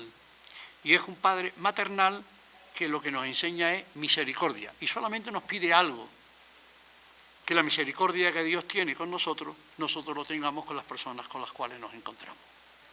Que nosotros seamos imagen y semejanza de Dios. Y si Dios es misericordioso, incluso con los malos, entre comillas, no seamos nosotros injustos y no seamos nosotros duros con las personas. No pasemos del este ha hecho algo malo, y eso es algo objetivo, al esta es una persona mala. Porque cuando estamos haciendo el juicio de que es una persona mala y no que ha hecho algo malo, estamos haciendo un juicio no sobre lo que la persona ha hecho, sino sobre la persona misma. Y ese juicio está reservado a Dios, ese juicio no lo tenemos ninguno de nosotros. Y cuando nos erigimos nosotros en condenar a la persona, estamos desplazando a Dios para erigirnos nosotros en representantes de Dios y hablar en nombre de Dios, que es lo que sucede cuando se da el fanatismo religioso. Y cuando se da el fanatismo religioso, recuerden ustedes el lado trágico de la Iglesia Católica, que es también la Inquisición, Dios no está con el inquisidor, Dios está con la víctima. Dios siempre está con las víctimas, Dios siempre está con los últimos de la historia. Desde ahí surge el imperativo cristiano. Si quieres encontrarte con Dios, encuéntrate con el otro. O encontramos a Dios en las relaciones interpersonales o no lo encontramos en ningún lado. El rostro del otro es el que nos interpela, sobre todo el rostro de ¿quién? Del sufriente, del injustamente condenado, del que lo está pasando mal en la vida, del que tiene cada vez más problemas de subsistencia desde el punto de vista físico y desde el punto de vista moral. Se trata de la antropologización que se produce de la religión. Si Dios se ha humanizado para que nosotros nos divinicemos, la única manera que tenemos de divinizarnos es abrirnos a la relación con los otros. Y la relación con los otros es la que marca nuestro proceso de humanización. Nosotros solo podemos humanizarnos en la relación con los demás. Por tanto, el que no se relaciona con los demás, la persona isla, el hombre isla, está condenado. Él mismo pierde la posibilidad de enriquecerse de la complementariedad que supone la relación humana. Él no puede aprender la lección, que es la gran lección de la vida que Jesús nos transmite, que cuanto más nos damos a los demás, en lugar de empobrecernos, nos enriquecemos. Y que, por tanto, la dinámica del Evangelio es la dinámica de la fecundidad y la generosidad de Dios, que nos fecunda y que nos hace imagen y semejanza suya, y cuando nos fecunda nos hace generadores de vida. Y entonces tenemos que hacer fecundar la vida de los demás a través de relaciones interpersonales en las cuales se haga presente Jesús. Y entonces es cuando estamos haciendo nuestro evangelio según nosotros, porque hay que escribir otros evangelios. El Evangelio desde mi propia personalidad, desde mi propia circunstancia histórica, desde mis propios talentos, desde mis propios condicionamientos, que no son los de Jesús. Jesús vivió hace 2000 años y no es el que está viviendo hoy. Pero el espíritu de Jesús, la fuerza de Jesús, las actitudes de Jesús, los valores de Jesús, pueden ser los que se conviertan en mis propias convicciones. Y entonces, de nuevo con Ireneo de Lyon, Dios quiso acostumbrarse a la carne humana en Jesús de Nazaret. Y ese Dios que se ha acostumbrado a la carne humana en Jesús de Nazaret, quiere acostumbrarse a nuestra propia carne. Y entonces viene de nuevo el maestro Eckhart, el místico de la tradición alemana, el San Juan de la Cruz de la tradición alemana, cuando él viene a decirnos, dicen que a Dios no le hace falta nada, que Dios es omnipotente y que Dios no necesita de nada y de nadie. Y sin embargo, si Dios es omnipotente, ¿por qué Dios tiene tanta necesidad de mi pobre corazón? ¿Por qué Dios me busca incesantemente? ¿Por qué Dios está enamorado de mí si realmente Dios es el que lo tiene todo y el que lo posee todo? Entonces se nos muestra la vertiente de un Dios débil ante el ser humano. ¿Y por qué Dios es débil ante el ser humano? De nuevo, no es el poder, sino la debilidad. ¿Por qué Dios es débil? Que se nos comunica desde la debilidad del crucificado. ¿Por qué Dios es débil? Porque es vulnerable. Es vulnerable porque nos quiere. Y desde el momento en que nosotros queremos a otra persona, somos vulnerables. Y desde ahí se nos transmite lo que es el secreto de la vida humana, que es un secreto muy sencillo. Lo que pasa es que a nosotros luego nos cuesta mucho practicarlo. Querer y ser querido es el secreto de la vida humana. El que pase por la vida y tenga mucho dinero, tenga mucho prestigio, haya escrito muchos libros, sea muy culto, tenga mucha fama y no haya sido querido por nadie y no haya querido a nadie, es el más desgraciado. La desgracia mayor que podemos tener en la vida es pasar por la vida sin aprender lo que es la esencia humana. Y la esencia humana es el amor. El amor, que es lo que hace que no abajarse por amor para ponerse al servicio de los últimos, que es lo que hizo Jesús, es lo más grande que puede hacer el ser humano. Con lo cual se nos están invirtiendo de nuevo las categorías. El Dios omnipotente, el Dios trascendente, es el Dios de los últimos. Luego, si queremos encontrar a Dios, el lugar más fácil para encontrar a Dios es los últimos. Y si nos cerramos a los últimos, al que a lo mejor despreciamos, al que a lo mejor minusvaloramos, al que a lo mejor tenemos considerado como persona de segundo orden, pues a lo mejor desde esa persona Dios es donde quiere hablarnos. Y como nos cerramos a que Dios nos hable desde esa persona, aunque sepamos que los últimos son los preferidos de Dios, pues nos estamos cerrando a que Dios se nos comunique en la vida y a que nosotros podamos experimentar a Dios. Entonces Dios nos obliga a cambiar, a invertir nuestras categorías. Realmente Dios es incomprensible. Realmente es incomprensible que la máxima revelación de Dios sea un hombre crucificado, cuando la crucifixión era el suplicio más atroz que el Imperio Romano solamente reservaba a las personas más indignas y a las personas más lejanas, porque un ciudadano romano no podía ser crucificado, la ley no lo permitía. Era un suplicio atroz para los últimos. Bueno, pues en ese último es donde nosotros nos encontramos con la última manifestación de Dios. Y la última manifestación de Dios es que Dios nos ama, que Dios nos perdona, que como nos dice la primera carta de San Juan, hijitos, no pequéis, pero si pecáis, no os abruméis. No perdáis la confianza, como le pasó a Judas, porque abogado tenemos ante el Padre, Cristo Jesús. Y desde ahí, entonces, nos está diciendo Dios algo que no muchas veces entra en nuestra manera de comprender a Dios, que si Dios necesita algo es el amor humano. Y que Dios lo que está esperando es que el ser humano se relacione con Él desde el amor, no desde el querer sacarle cosas, porque entonces no hay amor. No desde lo que Dios tiene, sino desde lo que Dios es, que es la gran aspiración que tenemos los seres humanos, que los demás nos quieran no por lo que tenemos, sino por lo que somos. Porque si nos quieren solo por lo que tenemos y no nos quieren por lo que somos, si dejamos de tener lo que tenemos, entonces ya no nos quieren, que es muchas veces lo que ocurre, sobre todo detrás de aquel que tiene muchas cosas, o que tiene mucho dinero, o que tiene mucha fama, o que tiene mucho prestigio. Si lo pierde, si pierde lo que tiene, ya la gente no lo quiere.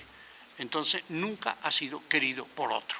Mientras que lo que nos está diciendo Dios es que Dios quiere ser querido porque Él nos ha amado primero, porque somos una manifestación del amor de Dios, porque Dios no ha sido egocéntrico, sino que ha querido crear un universo en el que surgen seres vivos, de los cuales, al menos en nuestro sistema y en nuestro planeta, la expresión máxima es el ser humano, aunque nosotros no podemos descartar, ni mucho menos, que haya otros seres vivos en otros planetas y en otras galaxias que puedan ser también seres inteligentes y capaces de amar y que por tanto sean también criaturas que tengan una relación con Dios, que es el Dios del universo y que es el Dios de la creación.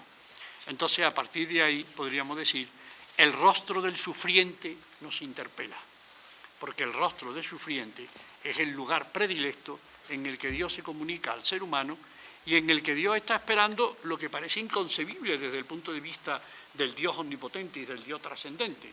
Y es que lo que Dios nos está esperando de cada uno de nosotros es que protejamos a Dios y protejamos a Dios protegiendo al ser humano.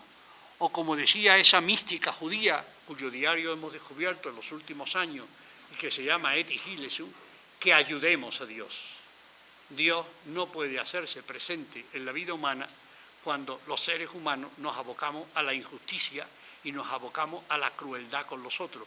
Dios no puede evitar nuestra crueldad y Dios no puede evitar nuestra injusticia, porque Dios no evita nunca la libertad humana, aunque el hombre, el ser humano, utilice la libertad para dañar al otro y para dañarse a sí mismo.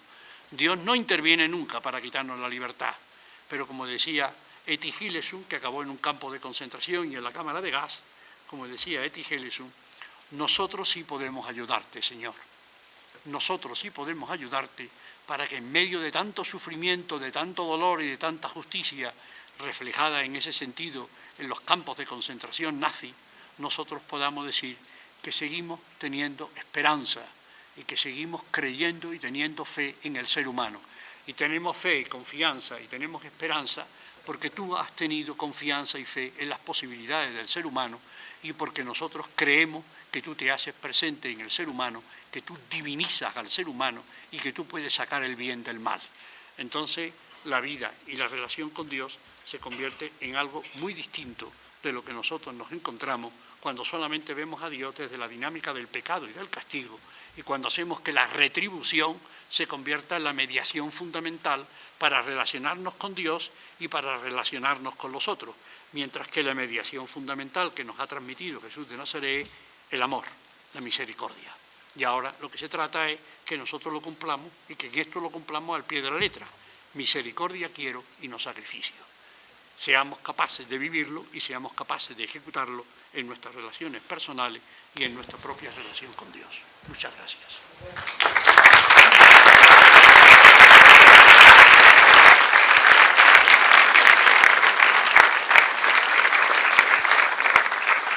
Bien, vamos a proceder ahora a unos 20-25 minutos de preguntas y respuestas. Hay dos compañeros que tienen papeletas. Si alguien quiere hacer preguntas, por favor, levante la mano para que la escriban y yo voy aquí seleccionando las preguntas por si hay alguna que se repita, irlas como juntando, ¿no? Entonces, si hay alguna pregunta o alguna duda, por favor, levanten la mano.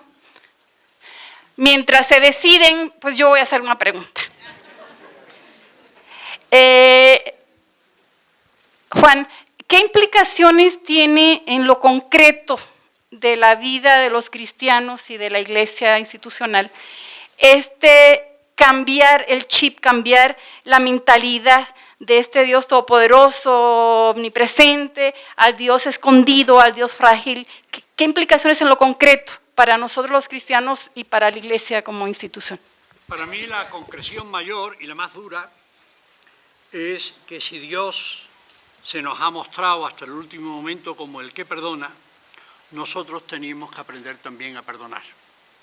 Y como todos llevamos en la vida cicatrices y heridas que no se han cerrado y que es el resultado del mal que hemos hecho y del mal que hemos recibido, hemos hecho mal a otras personas a veces también nos han hecho mal a nosotros. Entonces nos cuesta mucho el perdón. A mí sobre todo me cuesta mucho el perdón, no desde las heridas que han hecho contra mí, que yo tenga porque me hayan hecho a mí misma, sino desde las heridas que han causado a mis seres queridos. Y a mis seres queridos yo sé que le han causado daño y heridas profundas otras personas. Entonces hay una rebelión en la naturaleza humana contra el perdón. Hay una lucha contra el perdón en la naturaleza humana. Estamos resentidos por las heridas que se nos han infligido y que no se han curado, que siguen abiertas. Entonces hay ahí una lucha siempre para aprender a perdonar. Y aprender a perdonar no desde la teoría, no desde el decir te perdono, sino aprender a perdonar luchando contra nosotros mismos, contra el instinto y las dinámicas de venganza que hay en nosotros, contra el resentimiento, contra la amargura, contra todo eso que puede ocurrirle a una persona que ha sido injustamente tratada por la vida. Y la experiencia es que de la injusticia de la vida puede uno salir endureciéndose y amargándose, o puede uno salir humanizándose y abriéndose al sufrimiento del otro y aprendiendo a perdonar al otro.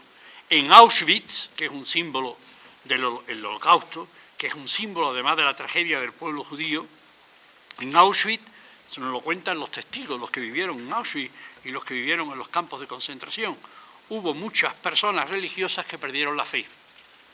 Y en Auschwitz hubo ateos que encontraron a Dios. La experiencia del sufrimiento es ambigua, puede sacar lo mejor y lo peor de cada uno de nosotros. Y ya ahí entra nuestra propia dinámica, nuestra propia lucha personal y nuestra propia capacidad, que tiene que pasar por la mediación del perdón y por la mediación de la misericordia si queremos reconocernos como discípulos de Jesús.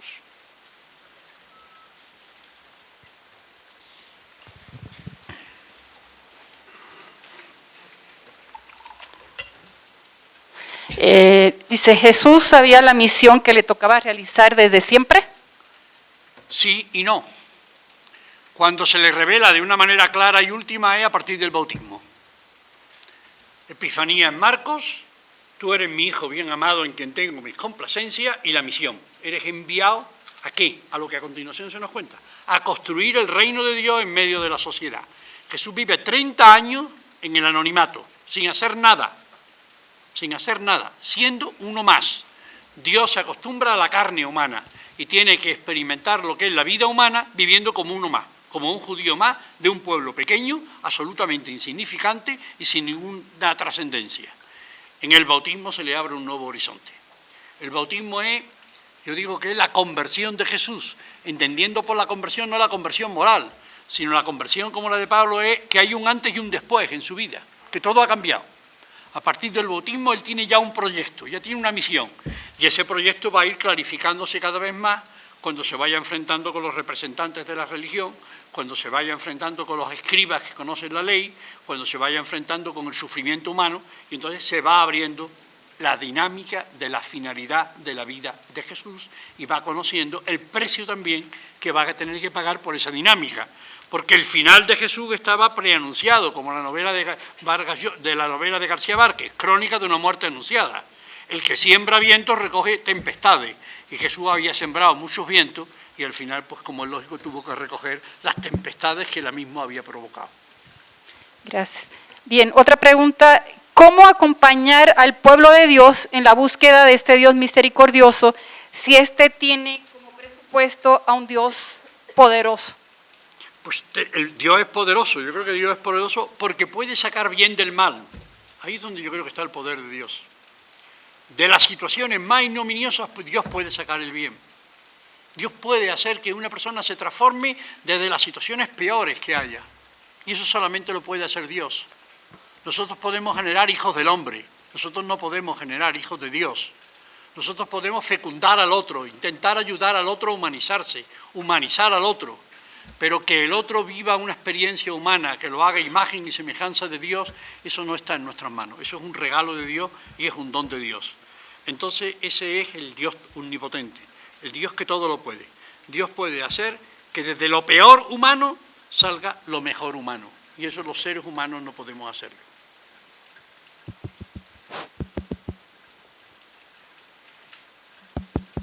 A ver, ¿sí se oye? Sí. Dice, ¿cómo evitar perdernos en el pecado al vivir un Dios misericordioso que todo lo perdona? Vivir un Dios misericordioso que todo lo perdona si nosotros somos capaces de perdonar las deudas de los demás. Eso es lo que se nos dice. que Padre nuestro, perdónanos nuestras deudas como nosotros perdonamos las deudas de los demás. Si nosotros no solamente no perdonamos las deudas de los demás y las ofensas de los demás, sino que estamos constantemente ofendiendo a los demás, entonces nos podemos encontrar las otras expresiones que nosotros nos encontramos en el Evangelio. El que rechaza seguir la ley de Dios, que es la ley del amor, que se atenga a las consecuencias, en esta vida. Porque el pecado es lo que destruye al ser humano. Yo creo que ese es el criterio fundamental. ¿Qué es el pecado? No entremos en cada cultura y en cada época hay distintos nombres para el pecado. Pero en última instancia el pecado es lo que te destruye a ti y lo que destruye a las personas que te rodean. En realidad el infierno y el cielo nosotros lo vivimos ya en la tierra. Tú puedes hacer de tu vida un infierno y si haces de tu vida un infierno va a ser un infierno de la vida de las personas que se relacionan contigo. Y tú puedes hacer de tu vida un cielo y entonces era un cielo para los demás. Entonces, según como tú procedas en la vida, pues tendrás que también preguntarte qué es lo que Dios va a hacer contigo. La misericordia de Dios es infinita y tú no puedes saber hasta qué punto, incluso aunque te empeñes en hacer el mal, la bondad de Dios va a prevalecer. Pero evidentemente lo que nos está pidiendo Dios es que nosotros aprendamos a ser buenos con los demás, porque Dios nos enseña a ser buenos. Y el que no quiere dejarse enseñar por Dios, pues tendrá que atenerse a las consecuencias ya en esta vida y no solamente en la otra.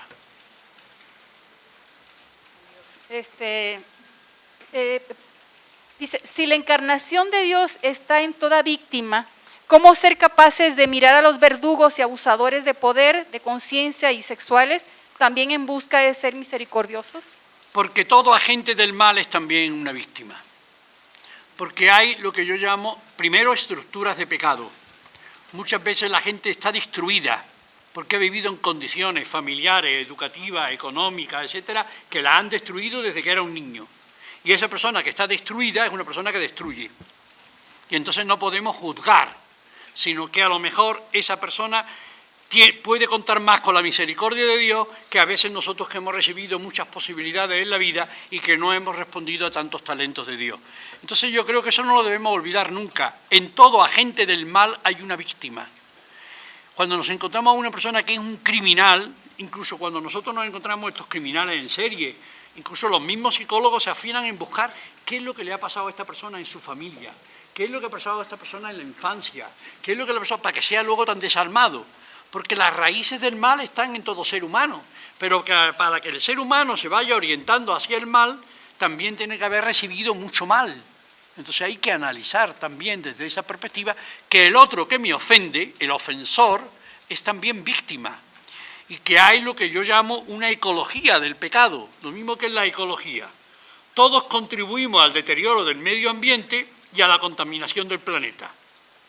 Y todos recibimos las consecuencias de la contaminación del planeta y del medio ambiente y del deterioro del ambiente que han causado los demás. Pero todos somos culpables y víctimas. Claro, algunos son más culpables y otros son más víctimas, pero no hay nadie que sea solo culpable y no hay nadie que sea solo víctima. Por eso no hay nadie que sea solo bueno, ni hay nadie que sea solo malo.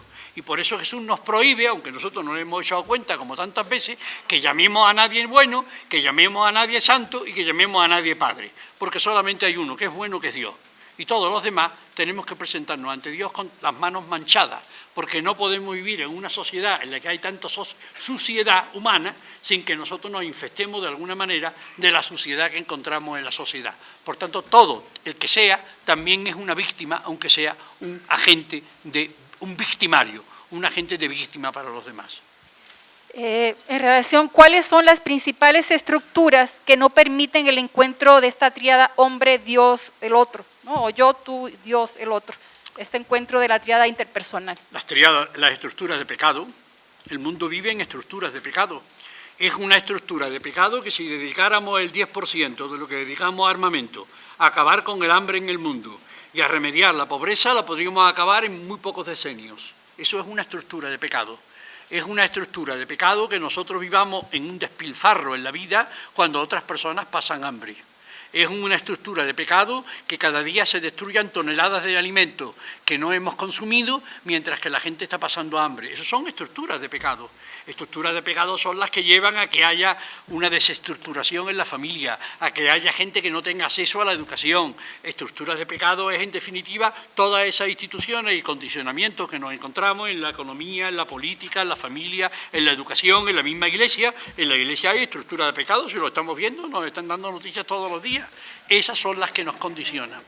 Esas son las que nos condicionan. El Vaticano II hubo una lucha que no se logró de Rahner y de otros teólogos para que se metiera en la misma Constitución sobre la Iglesia una reflexión sobre la Iglesia pecadora. El Vaticano II no se atrevió. Decía que la Iglesia es pecadora en sus miembros, pero no pecadora ella. Ella es pecadora. Como decía el padre von Balthasar, un teólogo por otro lado muy afín a Juan Pablo II, la Iglesia es la casta prostituta. Se prostituye porque busca el poder, el prestigio y el dinero y deja a su Señor en la cruz. Y cuando la Iglesia está haciendo eso, se mundaniza y se prostituye.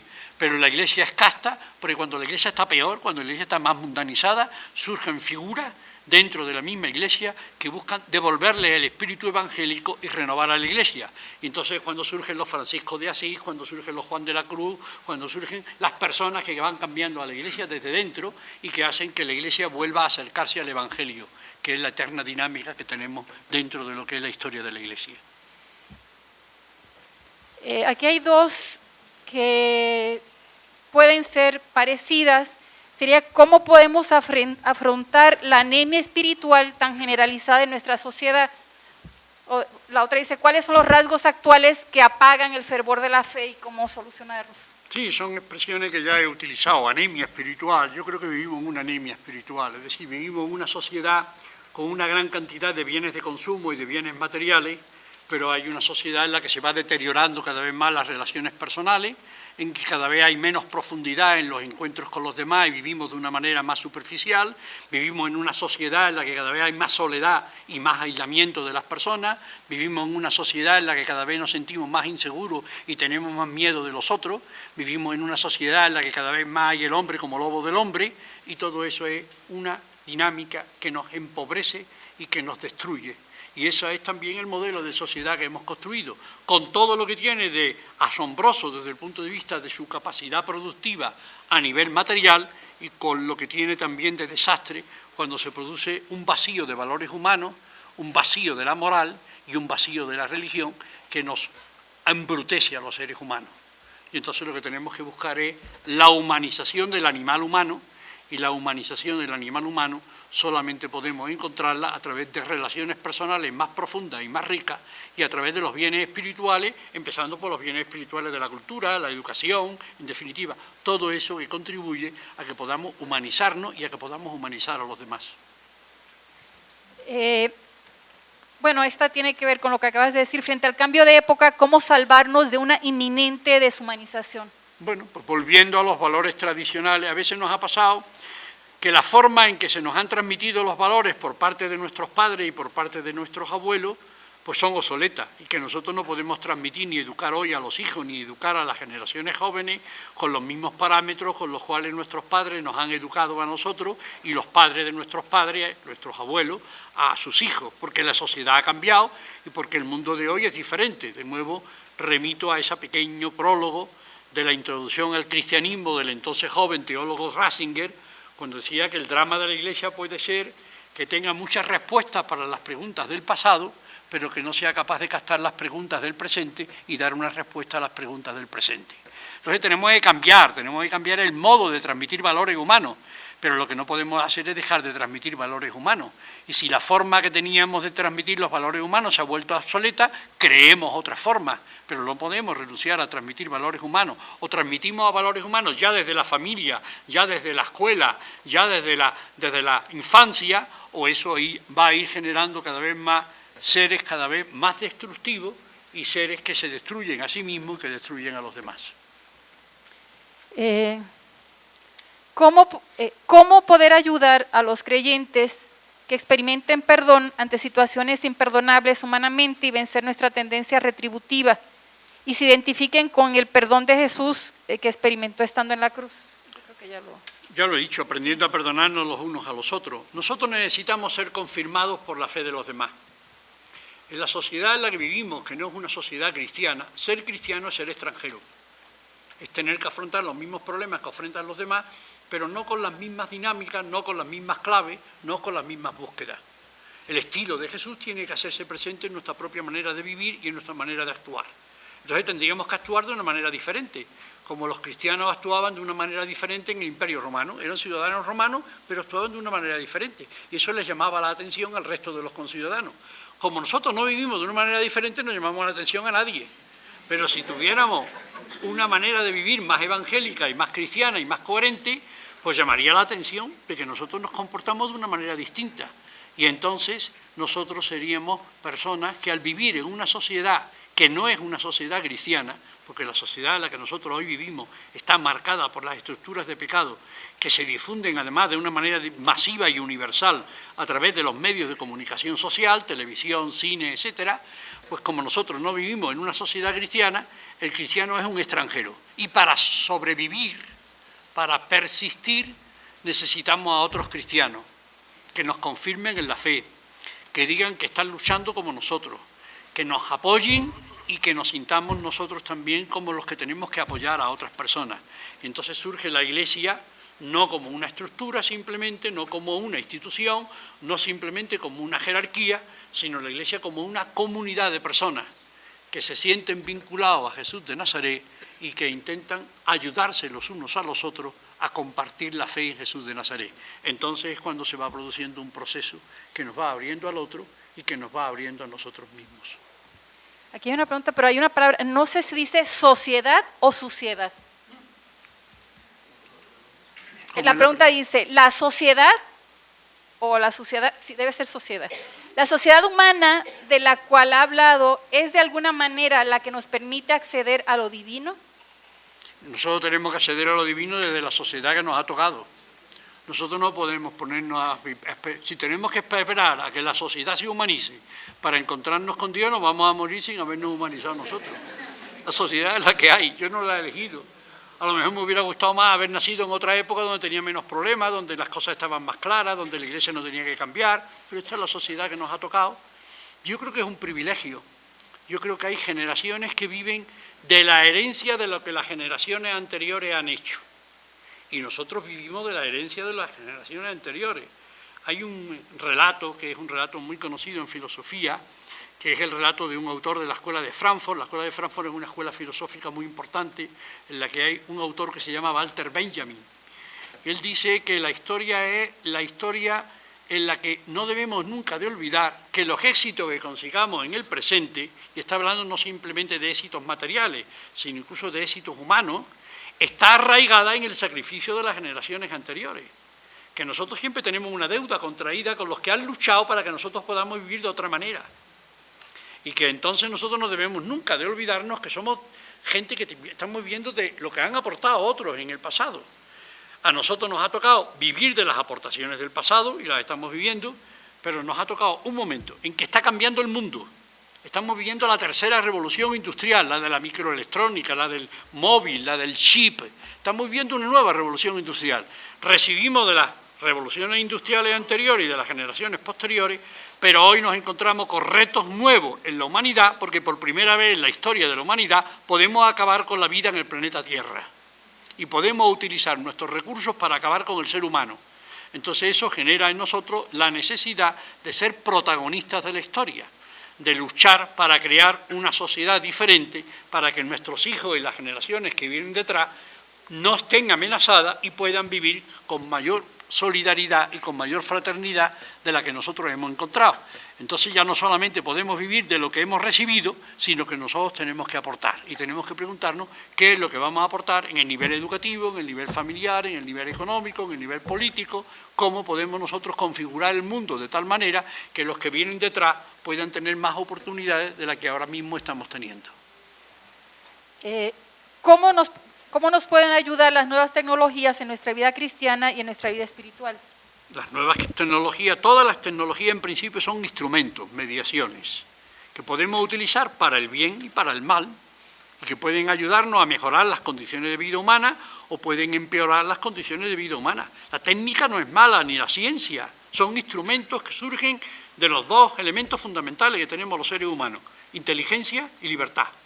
Y eso es lo que nos constituye como los animales superiores en el planeta Tierra. Los demás animales no tienen ni la capacidad intelectiva ni la capacidad de libertad que nosotros tenemos. Ahora, cómo utilicemos esas mediaciones tecnológicas, eso depende de nosotros. Y eso nos lo han recordado las grandes novelas de la antiutopía. Orwell, Huxley y Un mundo feliz, que nos muestran cómo se puede utilizar la tecnología para deshumanizar al ser humano. O al revés, cómo se puede utilizar la tecnología para generar productividad que se ponga al servicio del ser humano. Pero el que la ciencia y la técnica se ponga al servicio del ser humano y no se conviertan en instrumentos para destruir al ser humano, depende de nuevo de nuestra libertad y de nuestra inteligencia. Y eso es nuestro cómpito. Y lo último, que es pregunta, comentario, dice, víctimas desde lo económico, desde lo social, desde lo psicológico. Un cristianismo sufriente centrado en la cruz para asemejarse a Jesús. ¿Cómo lo ve? Yo creo que la cruz no hay que buscarla. Jesús no buscó la cruz. Y Jesús le pidió a Dios que si era posible que le quitara ese cáliz. Jesús no es un personaje necrófilo, no busca la muerte, busca la vida. Ahora, que todos nos vamos a encontrar con situaciones de muerte en la vida, que todos vamos a encontrarnos con situaciones de sufrimiento y con situaciones de dolor, que levante la mano el que no. Que levante la mano el que le haya tocado no vivir ningún sufrimiento ni ningún dolor, o en él mismo o en sus seres queridos. Porque nosotros la muerte no es algo terminal, la muerte es algo que vamos viviendo cada día. Cada día se nos van marchando personas que constituyen la entraña de nuestra propia vida, con las que hemos tenido una relación que ha sido para nosotros creativa y que ha generado vida en cada uno de nosotros. Cuando se nos van marchando los seres queridos, una parte de nosotros se va marchando con ellos. Y entonces la muerte es algo que vamos viviendo diariamente. De nuevo los versos esos famosos de Manrique, la vida es como los ríos que van a dar a la mar, que es el morir. Y nosotros estamos viviendo ese proceso. Entonces desde ahí evidentemente todos nos vamos a encontrar con la muerte. Pero no busquemos muerte, ya las encontraremos. Y la muerte se presenta cuando al menos la esperamos. Bueno, pues muchas gracias, Juan Antonio. Entregamos esta constancia a Juan Antonio Estrada por su destacada participación en la conferencia Revivir a Dios en el encuentro con el otro, el día 5 de marzo. Muchas gracias y que Dios te siga bendiciendo.